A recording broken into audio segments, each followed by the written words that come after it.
Hello dear students, how are you all? Hope you all are fine. आज के इस video में बच्चों हम पढ़ेंगे about the packaging of DNA in eukaryotes. ठीक है, डीएनए के स्ट्रक्चर के बारे में हम पहले पढ़ चुके हैं। अब हम देखेंगे कि ये पैकेजिंग क्या मतलब है। इस पैकेजिंग का, डीएनए की पैकेजिंग क्या है और क्यों ये ज़रूरी है। ठीक है, इससे पहले थोड़ा सा मैं आपको बताऊंगी कि डीएनए का जो साइज़ है वो अप्रॉक्सीमेटली एक सेल के अंदर कितना रहता है। एक नॉर्मल डीएनए में बच्चों हमने पढ़ा था कि जो दो बेस पेयर्स होते हैं उनके बीच का जो डिस्टेंस होता है दैट इज़ 0.34 नैनोमीटर। ठीक है, दो बेस पेयर्स के बीच का जो डिस्टेंस है वो 0.34 नैनोमीटर है। और 6.6 इंटू 10⁹ बेस पेयर्स जो है एक कोशिका के अंदर उपस्थित जो डीएनए पाया जा रहा है उसके केंद्रक में, उसमें इतने बेस पेयर नॉर्मली होते हैं। तो अगर हम ये डिस्टेंस को बेस पेयर की संख्या से मल्टीप्लाई करते हैं तो एक कोशिका के अंदर जो डीएनए की लेंथ आती है दैट इज़ अप्रॉक्सीमेटली 2.2 मीटर्स।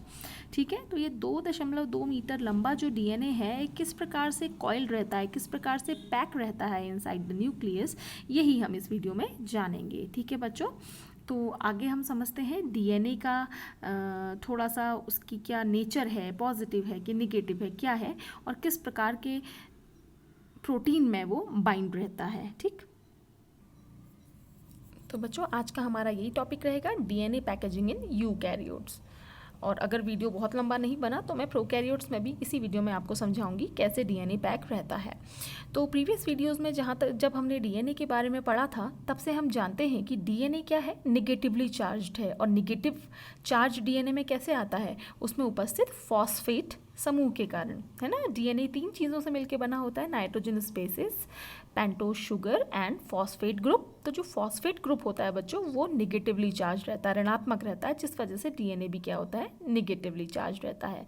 अब निगेटिवली चार्ज डीएनए है तो वो किसके साथ में अट्रैक्ट होगा, ज़रूरी कोई ऐसा पदार्थ होना चाहिए जिसमें पॉजिटिव चार्ज हो, तभी ये डीएनए उसके चारों ओर कॉइल रहेगा, पैक रहेगा। तो प्रोटीन जिसके चारों ओर ये पैक रहता है that must be positively charge. ठीक है, और वो प्रोटीन कहलाता है हिस्टोन प्रोटीन। क्या कहलाता है, हिस्टोन, HISTONE, हिस्टोन प्रोटीन ये कहलाता है।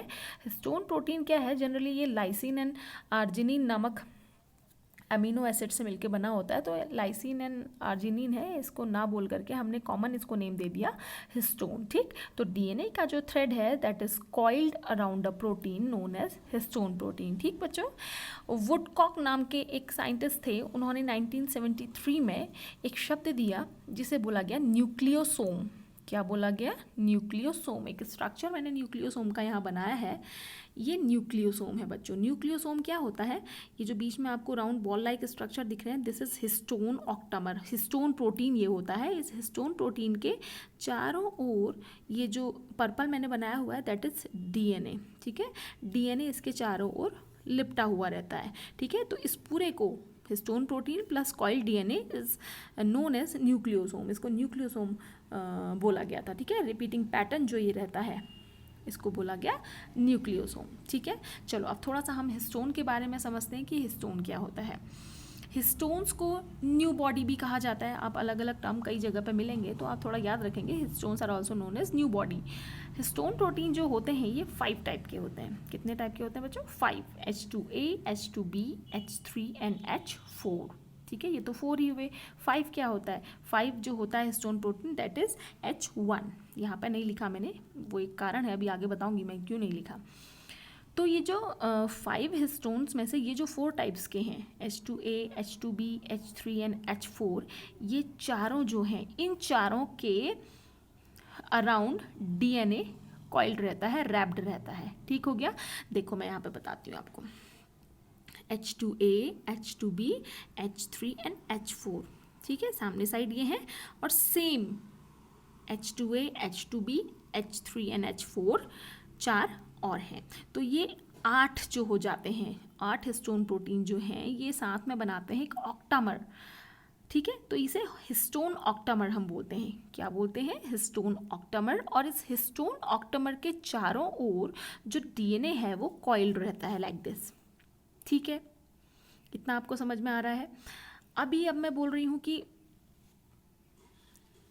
4 टाइप्स ऑफ हिस्टोन, ठीक है ना। 4 तो ये हो गए कि जो डबल में रहते हैं, 4 हिस्टोन प्रोटीन डबल 2 बार रहते हैं, ऑक्टामर बनाते हैं, चारों ओर इसके डीएनए लिपटा हुआ रहता है। तो जो डीएनए ये ऑक्टामर के कांटेक्ट में रहता है बच्चों, इसको हम बोलते हैं कोर डीएनए, ठीक है।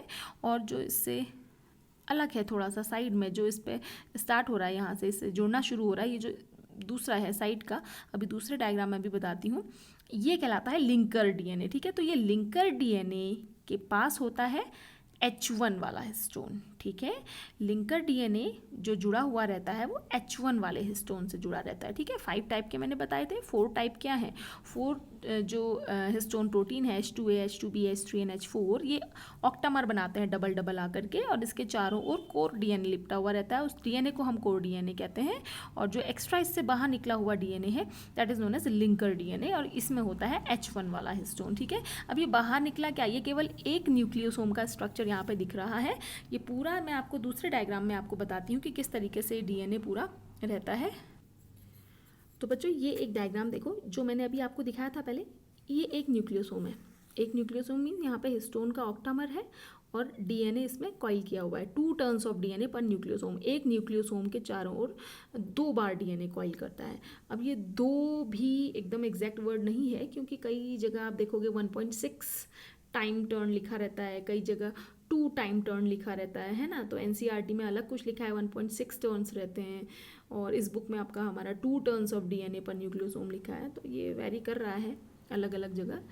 तो आप एनसीईआरटी में जो लिखा है 1.6 टर्न्स, उसको आप पढ़ सकते हैं। तो एक न्यूक्लियोसोम के चारों ओर ये डीएनए आया, ठीक है। This is what core DNA, जो न्यूक्लियोसोम के चारों ओर है, ठीक है। उसके बाद दूसरे न्यूक्लियोसोम में पहुंचने में जो ये बीच में डीएनए है, जो H1 हिस्टोन से जुड़ा रहता है, that is known as intra nucleosomal DNA, या इसको हम लिंकर डीएनए या स्पेसर डीएनए भी हम कहते हैं, ठीक है बच्चों। और ये हिस्टोन के ब्लॉक्स हैं जिसके चारों ओर डीएनए लिपटा हुआ है, ठीक है। तो ये जो न्यूक्लियोसोम्स हैं, ये न्यूक्लियोसोम्स, ये जो पूरा डीएनए है, इसको एक beads on a string like structure देते हैं, जिसको हम बोलते हैं बीट्स ऑन स्ट्रिंग। जैसे बीट्स एक धागे में गुथी हुई रहती हैं, वैसे ही beads on a string model इसको कहा जाता है। एक और डायग्राम यहाँ पे दिखाया गया है डिटेल में, किसका, न्यूक्लियोसोम का, molecular organisation of a nucleosome. ये भी आप देखिए यहाँ पे 1 2 3 4, ये हिस्टोन प्रोटीन देखो, H2A, H3, H2A, H24 histone protein है, ठीक है। H3 मतलब ये ऊपर से जो सेक्शन है उसमें जो दिख रहे हैं, 2 दिखेंगे आपको सारे, H3 भी दिखेंगे, H2A भी दिखेंगे, H2B भी दिखेंगे, और H4 भी दिखेंगे, ठीक है। ये है, और ये इंटरन्यूक्लियोसोमल डीएनए या लिंकर डीएनए है, और ये जो है ये कहलाएगा कोर डीएनए, ठीक है। ऐसे ही यहाँ पे ये न्यूक्लियोसोम रिपीटिंग यूनिट्स दिखा रखी हैं डीएनए में। ये एक न्यूक्लियोसोम है, किस प्रकार से डीएनए इसमें रिपीट हो रहा है, 1 इस तरीके से 2 टर्न्स ले रहा है, ठीक है। 2 टर्न्स ले रहा है डीएनए इसमें, और ये बीच में जो है ये क्या कहलाता है, हिस्टोन। इसमें क्या क्या रहते हैं बताया था मैंने आपको, H2A, H2B, H3 and H4 histones 2, मतलब 2 रहते हैं, तभी ये ऑक्टामर बनता है, ठीक है बच्चों। इतना मुझे लगता है कि आपको समझ में आ रहा होगा। एक और डायग्राम मैं आपको इसका दिखाती हूँ। ये डायग्राम देखेंगे बच्चों, ये यूकैरियोट्स में समझा रही हूँ मैं आपको, ठीक है। यूकैरियोटिक सेल के अंदर इनसाइड द न्यूक्लियस कैसे डीएनए कॉइल्ड रहता है। ये देखो ऑक्टामर, यहाँ पे तो 6 ही बने हुए हैं, बट ऑक्टामर 8 होते हैं, 2 H2A, 2 H2B, 2 H3 और 2 H4 रहते हैं, उसके चारों ओर ये डीएनए कॉइल्ड रहता है। तो जहाँ जहाँ ये हिस्टोन प्रोटीन के कॉन्टैक्ट में जो डीएनए है that is known as what, core DNA, और जो उससे अलग है, जो दूसरे न्यूक्लियोसोम को ज्वाइन करेगा, that is known as the linker DNA, ठीक है बच्चों। और लिंकर डीएनए में कौन सा हिस्टोन प्रोटीन होता है मैंने आपको बताया, ये होता है H1 प्रोटीन, ठीक है। न्यूक्लियोसोम क्या होता है समझ में आ गया आपको, ये पूरा एक न्यूक्लियोसोम है। Nucleosome means histone plus DNA, histone plus DNA is known as nucleosome, ठीक है। तो न्यूक्लियोसोम फिर मिल करके बनाते हैं क्रोमेटिन फाइबर, ठीक है। ये न्यूक्लियोसोम, कई सारे न्यूक्लियोसोम जब मिलते जाएंगे एक दूसरे से, ये बनाएंगे क्रोमेटिन फाइबर। क्रोमेटिन फाइबर्स मिलकर के बनाते हैं chromatids, and chromatid then forms the chromosomes, okay. ये एक न्यूक्लियोसोम का डायग्राम है। एक चीज़ मैंने शुरुआत में आपको बोली, वुडकॉक ने न्यूक्लियोसोम शब्द दिया था, वो थोड़ा सा मैं करेक्ट करूँगी उसे। वुडकॉक ने देखा था सबसे पहले repeating pattern of this nucleosome, ठीक है। वुडकॉक ने सबसे पहले ऑब्जर्व किया था कि क्रोमेटिन में न्यूक्लियोसोम्स का जो है रिपीटिंग पैटर्न रहता है, ठीक।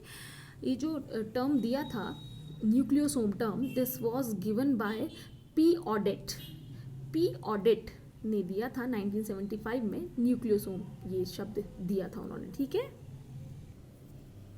देखिए बच्चों, P audit in 1975 gave the term nucleosome for these repeating units visible under the electron microscope, ठीक है। वन न्यूक्लियोसोम जिसका जो साइज अप्रॉक्सीमेट 12.5 नैनोमीटर रहता है, this includes what 200 base pairs plus 2 molecules of H2A, H2B, H3 and H4।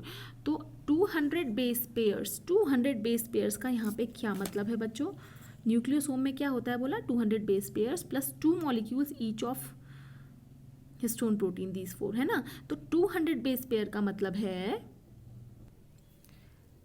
कि यहाँ से DNA के इतना हिस्टोन के कॉइल होने तक, यहाँ से यहाँ तक इसमें कितने बेस पेयर्स आ गए हैं? 200 बेस पेयर्स आ गए हैं। और यही मैंने आपसे बोला अभी, ठीक है, 200 बेस पेयर्स यहाँ से लेके यहाँ तक में आ जाते हैं, ठीक है। तो बच्चों इसके बाद हम आगे बढ़ते हैं, देखते हैं प्रोकैरियोट्स में डीएनए पैकेजिंग कैसी रहती है। बट बच्चों वो मैं आपको बताती हूँ नेक्स्ट वीडियो में। Thanks for watching my video.